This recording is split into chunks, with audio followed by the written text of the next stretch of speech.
Alright, this is not going to be an actual review by my normal standards, but more of an impression / personal opinion video on this sword, because I haven't done any tests with it. Won't be able to anytime soon, and don't even plan to anyway, because I'd rather sell it.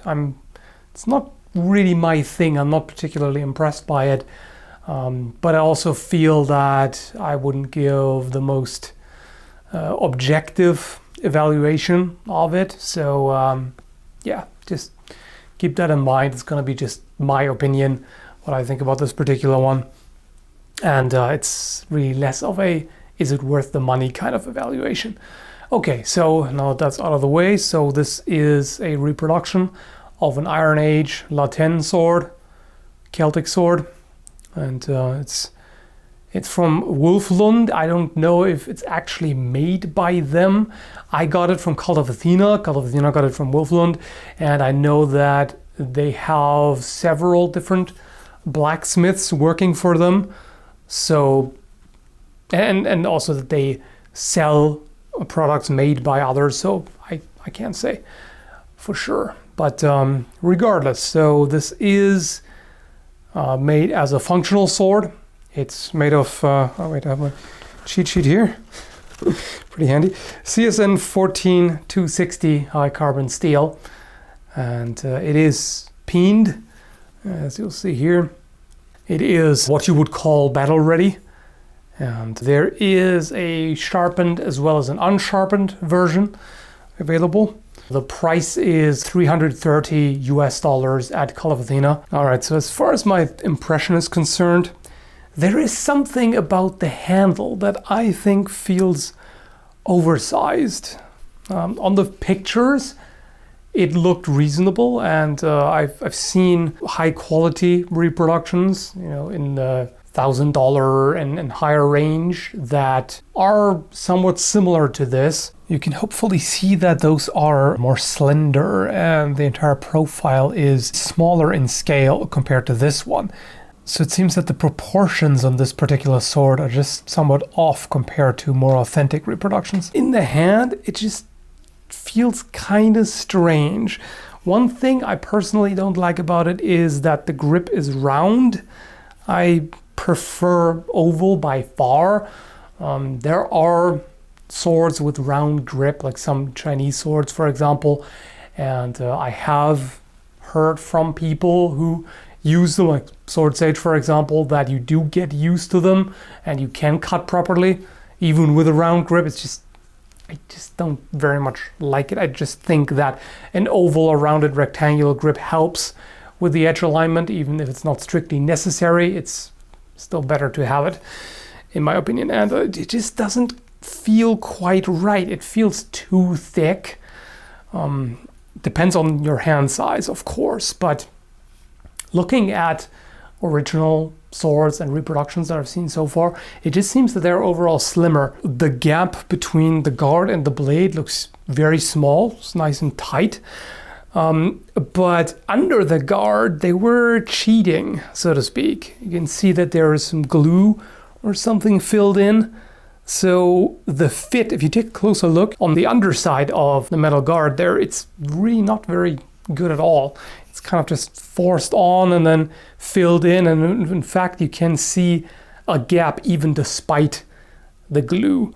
So it fits well on the blade, but the metal part of the guard on the grip itself, not so good. And the wood is pretty rough. I don't know how well you can see it, but I can definitely feel it. Feels a little rushed, maybe, I would say, as if they didn't take quite enough time to smooth it out. As far as the integrity of the construction is concerned, I don't see or feel any problem with that. It does seem to be solidly peened. Again, I haven't actually practically tested it, so I cannot say for sure. There could be an issue that I just can't see this way. As far as the blade shape is concerned, I like the overall shape. It's got a nice central ridge, and it's the blade shape overall is good. The only issue that I personally have is with the finish. So they say it's intentional. They wanted to give it a more of a rough forged iron look. It's just, I don't think this is the way to go, because it simply has some pitting in there. The overall color is not bad, but the pitting just makes it seem like a lack of craftsmanship as opposed to an aesthetic choice, even though that's what it is. So it's, I don't know, maybe I've just seen and handled too many swords, this kind of thing. It looks like they weren't done with it. That's what I'm trying to say, really.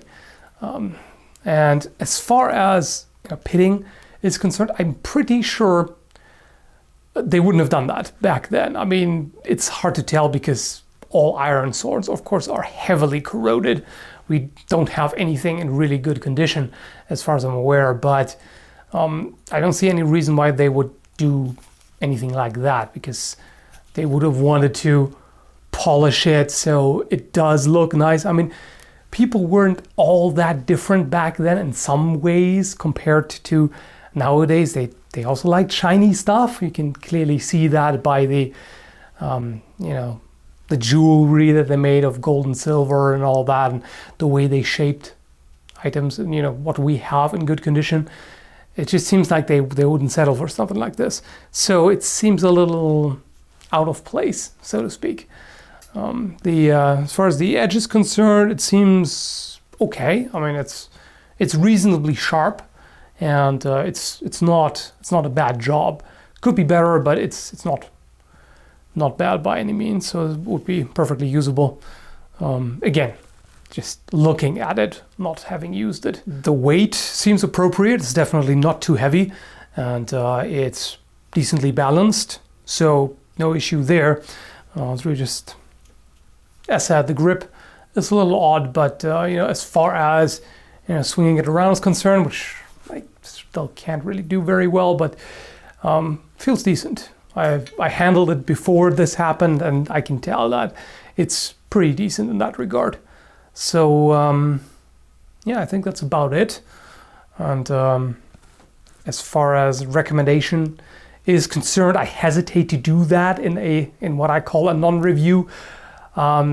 If I could go back in time, I wouldn't buy it again. Let's put it like that. But again, that's my personal opinion. So take that with a grain of salt, or a sack of salt, or whatever you happen to have handy. But maybe it was marginally helpful anyway. So thanks for watching.